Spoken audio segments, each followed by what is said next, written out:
আসসালামু আলাইকুম বন্ধুরা, কেমন আছেন সবাই? হ্যাঁ, আমি ভালো আছি। আশা করি আপনারাও ভালো আছেন। তো আজকে আমার বেসিকের দ্বিতীয় ক্লাসে আপনাদেরকে স্বাগতম। আজকে আমরা শিখব স্বরবর্ণের দ্বিতীয় রূপটি, অসম্পূর্ণ রূপটি।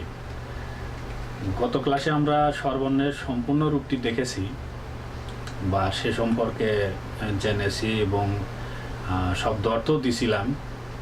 তো অনেকেই ভালো করছেন, বেশিরভাগই লোক ভালো করছেন। এখন কয়বার পরীক্ষাতে ভালো করছেন, যে কয়বারই দিয়ে ভালো করেন তারপরেও ভালো হয়েছে। যাই হোক, এখন আমি আপনাদেরকে অসম্পূর্ণ রূপের সম্পর্কে বিস্তারিত আলোচনা করব। আপনারা একটু খেয়াল রাখবেন, একটু খেয়াল করবেন। কয়েকটা বিষয় আছে যেগুলো আপনারা একটু ভালো করে একবার শুনলেই আপনাদের ক্লিয়ার হয়ে যাবে। তারপরেও যদি ক্লাসটি বুঝতে একটু সমস্যা হয়, আপনারা প্রয়োজনে দুইবার দেখেন, দুইবার বা তিনবার দেখেন, তাইলেই ক্লিয়ার হয়ে যাবে। তো আসুন আমরা দেখে নিই স্বরবর্ণের অপূর্ণাঙ্গ রূপটি।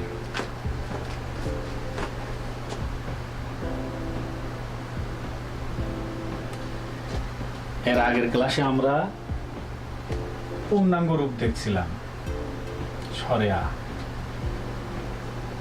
এরকম পূর্ণাঙ্গ রূপগুলো দেখছিলাম। এই পূর্ণাঙ্গ রূপ না দেখে আজকে আমরা দেখব অপূর্ণাঙ্গ রূপগুলো।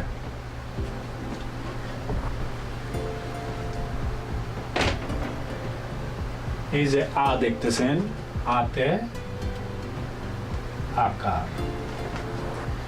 আপনাদের বোঝার ক্ষেত্রে আমি ব্যঞ্জন বর্ণ থেকে একটা বর্ণ নিয়ে আসব, সেটা হচ্ছে চার কর্নারের একটি বক্স মনে করেন। এটার নাম হচ্ছে মিয়ম, এর সাউন্ড ভ্যালু হচ্ছে মো। তাহলে এই যে আ লিখলাম আমরা, আতে আকার। এখন দেখেন, আপনার কোনো পরিশ্রম করার প্রয়োজন নেই, কারণ কোরিয়ান ভাষা একটা নিয়ম হচ্ছে প্রত্যেক ব্যঞ্জন বর্ণের পাশেই একটা স্বরবর্ণ পাওয়া যায়। মানে আরো সহজভাবে বলতে গেলে স্বরবর্ণগুলো ব্যঞ্জন বর্ণ ছাড়া একা বসে না।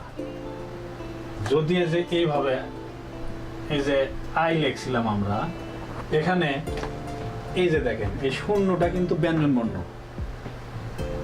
একা কখনোই স্বরবর্ণ বসবে না। সব সময় সে ব্যঞ্জন বর্ণের পাশে বসবে, পাশে অথবা নিচে। পাশে বলতে ডান পাশে অথবা নিচে। এটা হচ্ছে স্বরবর্ণের ধর্ম। তো দেখেন, যেহেতু এটা আ, এর পাশে যদি আমরা ম দেই, তাইলে আপনি এখানে শুধু মটা বসে দেবেন, উচ্চারণে নিজেই করে দেবেন। একদম ইজি বিষয়, এখানে চাপ নেওয়ার কিছু নেই মাথায়, খুব হালকাভাবে দেখালেন। এখানে মো বসালেন, এখানে আপনার মো চলে আসলো। তারপরে ব্যঞ্জন বর্ণের আরো শব্দ আছে, নিয়ন মানে দন্তন্য এর সাউন্ড ভ্যালু। যদি তাই হয়, এখানে দন্তন্য বসান, উচ্চারণ এ নিজেই করে দেবে। আমি আপনাদের প্রথমেই বলছি পয়লা দিন যে এগুলো কোরিয়ান ভাষা না, এগুলো বাংলা ভাষায়। আমরা বাংলাতে যেভাবে দন্তন্যটা লিখি, মোটা যেভাবে লিখি, ওরা লিখতে ভুল করছে, ওরা লিখতে পারে নাই, ওরা ওইভাবে লিখছে। কিন্তু অরিজিনালি ওটা মো আর ওইটা আকার, ওইটা দন্তন্য আর ওইটা আকার। এইভাবে যদি আপনি মানে মাথার মধ্যে নেন, তাহলে কোরিয়ান ভাষাটা খুবই সহজ আপনার কাছে বা সবার কাছেই। তবে এই বিষয়টাকে স্রেফ বাংলা ভাষার সাথে হুবহুব মিল রাখার চেষ্টা করবেন, তাইলেই সমস্যা হবে না। এ গেল আ। আতে আকার কিভাবে হয় বুঝতে পারলেন তো? এইভাবে সব সময় মানে ব্যঞ্জন বর্ণের পাশে যখনই বসবে, ওই বর্ণটাকে সে আকার দেবে। তারপরে দুই টানে দেখেন ইয়া। এই ইয়াটার মধ্যে কি আছে? এটা যখন পূর্ণাঙ্গ রূপ হয় তখন কি থাকে? ইয়া, একটা হর্ষই আছে, একটা আ আছে, আতে আকার আর হর্ষইতে হিসিকার। তার মানে এখানে অপূর্ণাঙ্গ রূপ যখন হবে তখন এর মধ্যে কি থাকলো, একটা হিসিকার থাকলো আর একটা আকার থাকলো। হিসিকারটা প্রথমে বসে আর আকারটা পরে বসে। এখন এই মুটা এখানে নিয়ে আসেন, এর কি উচ্চারণ হবে সেটা এ নিজেই বলে দেবে। আপনি শুধু দেখেন, মিয়া, এটি অন্তঃস্থয় আকারই ধরেন, বা খালি আ ধরলে হয়তো মানে দেখতে কিরকম লাগতেছে। তারপরেও ধরেন মু বসালে মিয়া, এটা যেহেতু ইয়া, মু বসালে মিয়া, দন্তের ন বসালে নিয়া, র বসালে রিয়া, ব বসালে বিয়া, হ বসালে হিয়া, এই টাইপের। আপনি শুধু এখানে স্বরবর্ণ চেঞ্জ করবেন। দ বসালে এখানে কি হবে সে নিজে আপনাকে উচ্চারণ করে বলে দিবে যে আমি এই হচ্ছি। আপনার কোনো কষ্ট করার বিষয় নেই। আ ইয়া এই দুটার কাহিনী এই রকম, যে আকার দিচ্ছে, এ বাম পাশে যেই বর্ণটা বসবে ব্যঞ্জন বর্ণের সাউন্ড ভ্যালুটা এখানে সেটাই হবে, শুধু আপনি তার ইয়েটা বসে দিবেন, বর্ণটা বসে দিবেন, ও নিজেই উচ্চারণ করে দেবে। আচ্ছা, এরপরে হচ্ছে অ। অটা এটা কি বলবো, এটা আপনার যে ব্যঞ্জন বর্ণের পাশে অ বসে ওই ব্যঞ্জন বর্ণটাকে জাস্ট মোটা করে। যেমন গর পাশে যদি বসে তাহলে কি হয়, গ, এর হিসিকার হুসুকার দীর্ঘকার কিচ্ছু নাই, এটা জাস্ট আপনার একটা বর্ণটাকে মোটা করে, বোল্ড করে। যেমন তেল আর পানি, পানি তরল পদার্থ আর তেলটা একটু ঘন বা একটু গাঢ়। এই অটার কাজ হচ্ছে একটা বর্ণকে গাঢ় করা, ব্যঞ্জন বর্ণকে গাঢ় করা। যেমন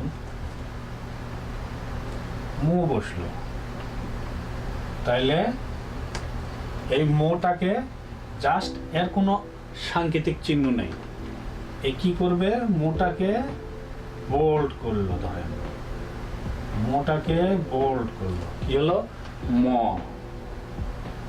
এমনিতে আমরা সাধারণভাবে বলতাম মো, কিন্তু এই অ বসাতে মো আর অ মিলে কি হলো, ম। দন্তন্য বসলে ন, দ বসলে দ, হ্যাঁ এইভাবে সবগুলোই। ব বসলে ব, হ বসলে হ, র বসলে র, মু বসলে ম। এই অটা দেয় হচ্ছে এই অ, মানে অ বলতে ধরেন এই রকম মোটাকে মোটা করলো, বোল্ড করলো, এটাই আর কাজ। তারপরে ইয়, ইয়র ক্ষেত্রে ওই একই কাহিনী, যেহেতু দুই টান দেওয়া আছে, সেমিটান দুই টান যেহেতু আছে, তার মানে একটা হিসিকার প্রথমে আসবে, তারপরে অটা একটু মোটা হবে।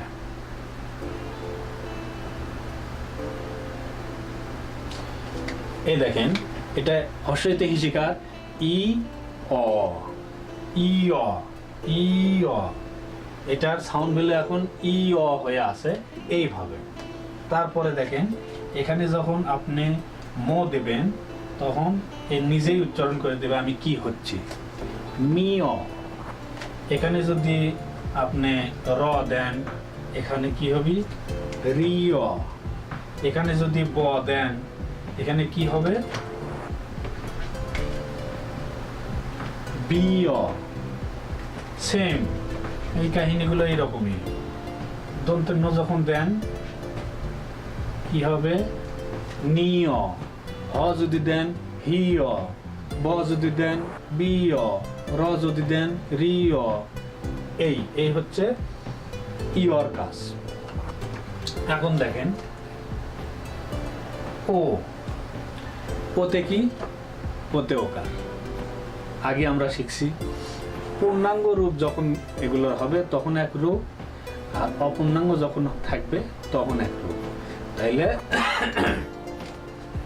অপূর্ণাঙ্গ অবস্থায় এর রূপ হচ্ছে ওকার, ওতে ওকার। পূর্ণাঙ্গ অবস্থায় এর রূপ হচ্ছে ডাইরেক্ট ও। কিন্তু আমরা বাংলা ভাষাতেও তো বলি ওতে ওকার, সেম জিনিস। তো এই দেখেন, যার বেসিক টান লম্বা দিকে ব্যঞ্জন বর্ণ তার বাম পাশে বসে, আর যার বেসিক টান হচ্ছে আপনার পাতাল দিকে, ওই ইয়ং বসার নিয়ম সেম জিনিস। ওই ইয়ং যেরকম বেসিক টান লম্বা দিকে তার বাম পাশে বসে, আর বেসিক টান আড়াআড়িভাবে পাতাল দিকে তার উপরে বসে। এই ব্যঞ্জন বর্ণগুলো সেম জায়গাতেই বসবে, কারণ ওটাও কিন্তু ব্যঞ্জন বর্ণই ছিল, শূন্যটা। তো এখানে দেখেন, এখানে ওতে ওকার, এর উপরে মু দেন, তাহলে কি হবে? এ নিজেই আপনাকে উচ্চারণ করে দেবে, আপনার কোনো কষ্ট নাই, কোনো টেনশনের কিছু নাই, বোঝারও কিছু নাই। এখানে যদি আপনি ব দেন তাহলে কি হবে? বো। যদি র দেন কি হবে? রো। তারপরে ধরেন যদি দন্তন্য দেন তাহলে কি হবে? নো। যদি হ দেন কি হবে? হো। যদি আপনি খ দেন কি হবে? খো। যদি ছ দেন কি হবে? ছো। এই টাইপের ওতে ওকার। যে ব্যঞ্জন বর্ণের নিচে ও পাবেন ওই ব্যঞ্জন বর্ণটাকে ওকার দিয়ে ঘিরে দিবেন, শেষ। ইও। তাহলে ওর যদি এই রকম হয় তাহলে ইও কি হবে? ইওর ক্ষেত্রে দেখেন, যেহেতু দুই টান আছে, বেসিক টান দুই টান আছে, তার মানে একটা হর্ষইকার প্রথমে আসবে, মানে হিসিকার পয়লায় একটা দিতে হবে, তারপরে আপনি ও দেন। তাহলে কি হলো? ইও। হর্ষইতে হিসিকার ই ও, এটার নামও কিন্তু ইও। তাহলে সেটাকে ভাঙ্গে আমরা বাংলায় করে নিলাম কিভাবে? ইও। এইভাবে ভাঙ্গে নিলাম।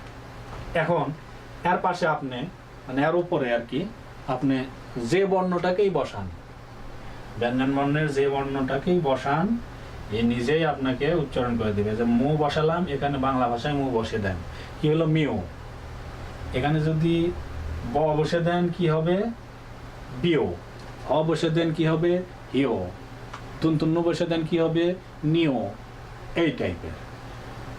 এইটুকু বুঝতে পারতেছেন তো ক্লাসগুলা? আমার তো বিশ্বাস যে আছে, এতে মানে বিস্তারিত আর কি বলবো, আর কি ভেঙে দেবো আমি। তারপরেও যদি কোনো সমস্যা হয় বা বুঝতে না পারেন, আমাকে ভিডিওর নিচে কমেন্ট বক্সে একটু বলে দিন যে এই বিষয়টা বুঝতে পারতেছি না, বা এটা কিভাবে হবে।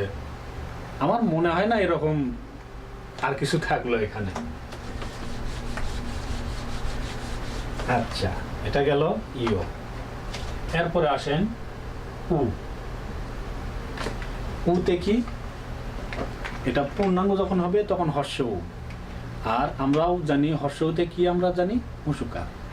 তো সেম জিনিস কোরিয়াতেও।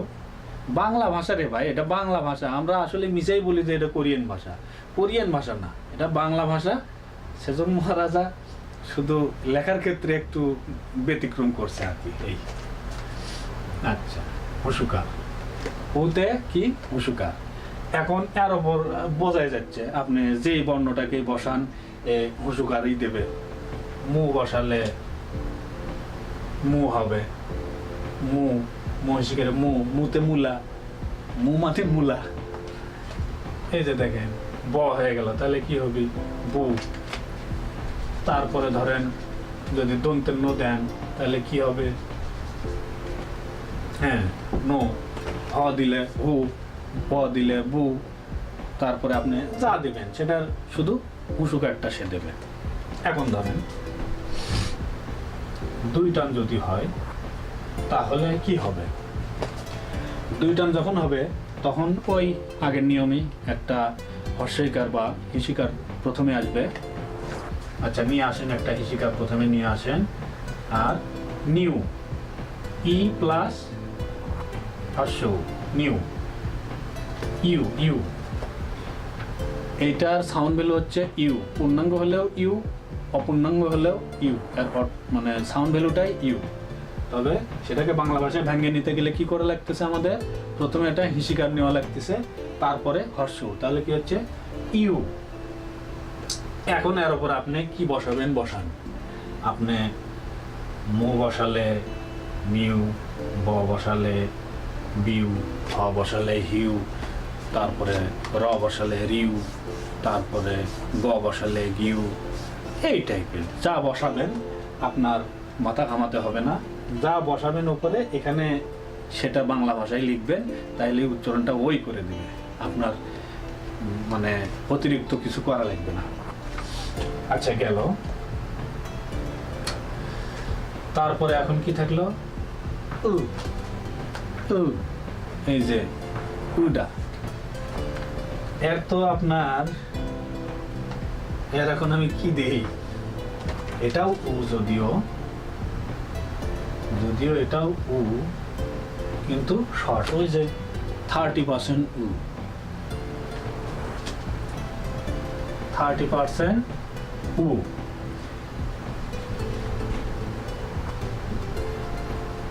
কিন্তু এর সাংকেতিক চিহ্ন হিসেবে আমরা বাংলা ভাষা এইটাকে ব্যবহার করতে পারি, বিসমিল্লাহর নিচে যেটা আমরা দিই, দিয়ে শটাকে শর্ট করি, বাংলা ভাষার এই জিনিসটা আমরা দিতে পারি। কারণ এই উটা আপনার যেখানেই বসবে, কোরিয়ান ভাষার যে ব্যঞ্জন বর্ণের পাশে এই উটা থাকবে, ওই বর্ণটাকে শর্ট করতে হবে, পার্সেন্টেজ কমে যাবে, তার সাউন্ড ভ্যালু থেকে বিভিন্নভাবে পার্সেন্টেজ কমে যাবে, 30, 50, 70 এই টাইপের পার্সেন্টেজ কমে যাবে। এগুলো আসলে অ্যাকুরেটভাবে যে বলা এটা মুশকিল, আপনারা যখন কোরিয়াতে আসবেন বা কোরিয়ার ভাষার ভেতরে যখন ঢুকে যাবেন আর 2-4 ক্লাস পরে, তখন আপনারা নিজেরাই বুঝবেন যে কি হচ্ছে আর কি উচ্চারণ হবে। তারপর যখন লিসেনিংয়ে যাবেন তখন তো আরও ক্লিয়ার হয়ে যাবে যে এটা কি হচ্ছে। তো এই উডা এর উপরে ধরেন যেমন মো দিলেন, মো মো, তবে মো এইরকম আপনি মুখ গোল করে মানে ইচ্ছা মতো আপনি বলতে পারবেন না, একটু শর্ট হবে মো। ব দিলে বু, স দিলে সু। এখন দেখেন এই সু দিয়ে দেখেন, এটা তো আপনারা এখনো পাননি, এটা হচ্ছে খ। এখন সর নিচে কি দিলাম উ, আর খর পরে কি দিলাম হিসিকা, এই যে ই ই দিছি হিসিকা, খ হিসিকারে খি। তাহলে এটা যদি পূর্ণাঙ্গ হর্ষ দিয়ে আপনি বলতে চান তাহলে কি হবে, সুখী। সুখী বলতে কোনো কিছু নাই এদের, এর পার্সেন্টেজটা এই স্বর পার্সেন্টেজটা এতটাই কমাইছে দেখেন এখানে উ দিয়ে, যে এর উচ্চারণটা এরকম স্কি স্কি। এখানে মনে হয় এই সটা 10%ও আপনার উচ্চারিত হচ্ছে না। স্কি, বরফের ওপর যেই স্কিটা খেলে, স্কাইটিং যেটা করে আর কি, স্কি, ওই স্কিটার এইরকম কিছু কিছু ক্ষেত্রে উ দিয়ে একেবারেই সাউন্ড ভ্যালু নিচে নিয়ে আসা হয়। তারপরে অনেক সময় ওই যে উনহ্যাং উ, এখানে মোটামুটি 50% উডা উচ্চারিত হয়েছে কিন্তু এইরকম। তবে এর সাংকেতিক চিহ্ন হিসেবে বাংলা ভাষায় আমরা এটা দিই, এটাই পারফেক্ট। কারণ আমরাও বাংলা ভাষায় কোনো বর্ণকে শর্ট করতে চাইলে, তার সাউন্ড ভ্যালুকে কমাতে চাইলে, পার্সেন্টেজ কমাতে চাইলে আমরা এই উডা ব্যবহার করে থাকি, বা সংযোগ স্থাপন করতে গেলে, যে এর সাথে এর সংযোগ স্থাপন করতে গেলে এই ক্ষেত্রে আমরা এটা ব্যবহার করে থাকি। তো কোরিয়ান ভাষাতেও সেম জিনিস। পরেরটা হচ্ছে ই হিসিকার, এটা তো বোঝাই যাচ্ছে একদম সহজ। এর পাশে যাই বসাবেন তার পাশে শুধু হিসিকার দিলেই হবে, মো হিসিকারে মি, ব হিসিকারে বি, এই টাইপের। তো স্বরবর্ণের আপনার অপূর্ণাঙ্গ রূপ যেটা, এটা মোটামুটি এই ছিল। তো আমি আশা করব যে আপনারা মোটামুটি বুঝতে পারছেন। তারপরেও যদি কোনো সমস্যা থাকে বা বুঝতে ঘাটতি থাকে আমাকে মেসেজ করে আপনারা জানাবেন। আর আজকে আমি আর নতুন করে স্বরবর্ণের কোনো কিছু দিচ্ছি না, আপনারা একটু রেস্ট নেন। কারণ আগামী ক্লাসে ব্যঞ্জনবর্ণ থাকবে, ব্যঞ্জনবর্ণর পাশাপাশি ওই ক্লাসেই আবার 10টা শব্দ অর্থ দেবো আমি। তো ওই ব্যঞ্জনবর্ণের ক্লাসটার জন্য প্রস্তুত থাকেন। আর স্বরবর্ণটা গতকালের ক্লাস, মানে গত পর্বের ক্লাস আর এই পর্বের ক্লাস, এই দুটাকে খুব ভালোভাবে আপনারা রপ্ত করে নেন। আগামী বুধবারে আবার আপনাদেরকে আগামী ক্লাসে আর কি আপনাদেরকে ব্যঞ্জনবর্ণের ক্লাসটা নেব, আমি আপডেট করব। আর মনে রাখবেন প্রত্যেক সপ্তাহে রবিবার আর বুধবার আমি 2টা করে ভিডিও আপলোড দেব। তাই ভিডিওগুলো দ্রুত আপনার কাছে পৌঁছে যাওয়ার জন্য চ্যানেলটি সাবস্ক্রাইব করবেন এবং পাশে থাকা বেল আইকনটি প্রেস করবেন। তাহলে আমি আপলোড দেওয়ার সঙ্গে সঙ্গে আপনার কাছে নোটিফিকেশন আকারে পৌঁছে যাবে। আর সাবস্ক্রাইবটা করেন রে ভাই, আমি তো টাকা চাচ্ছি না, এইটুকুই উপকার করেন, আমার চ্যানেলটা একটু ভারী হোক। তাছাড়া কি আপনাদের তো ক্ষতিও হচ্ছে না বা অন্য কিছু হচ্ছে না। তো সে পর্যন্ত ভালো থাকবেন, খোদা হাফেজ।